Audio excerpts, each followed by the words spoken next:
Fundraisers and board members reach out to me to ask how they can kickstart their fundraising efforts at their organizations. They're struggling to engage their community to raise more money. My response is, well, what are you raising money for? Their answer sounds something like this. Well, we need money to offset the cost of our programming. Our revenues are X and our expenses are Y, so we need to fundraise for the difference.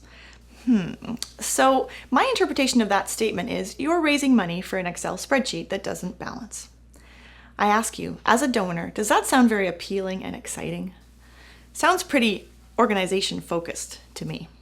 I have another name for this kind of fundraising. Generic funds with no clear agenda or vision attached to them.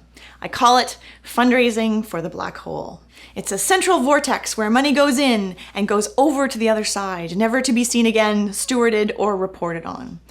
And here's why it doesn't work. It doesn't explain to donors how their gift is making a difference and what project they are supporting. It doesn't clearly articulate how their investment is urgent and how they as a donor can play the role of superhero.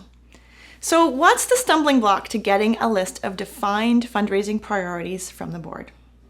Sometimes fundraising is reactive rather than proactive. It's hard to get consensus on what are the most important funding priorities.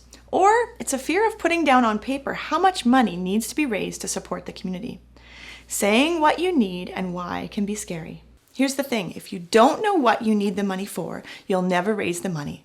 So how do you avoid black hole fundraising? You write a compelling, emotion-based case for support that identifies your priorities for the coming years. I cover this in my Fundraising Fundamentals course. Next step, how are you going to raise the money and take the fear out of raising that money for the board? You build and you get buy-in from your board around a fundraising plan that takes into account the special attributes of your organization. We cover that in Fundraising Fundamentals too. Black holes are bad, not only for Jedi fundraising nights like you, but also for donors. If you're ready to get clear on your funding priorities and you're ready to build a solid plan to raise money for your organization, I can help. Hop on over to my website at chavner.com to learn more about my Fundraising Fundamental courses. And after all this talk about black holes, I just have to say it. May the force be with you.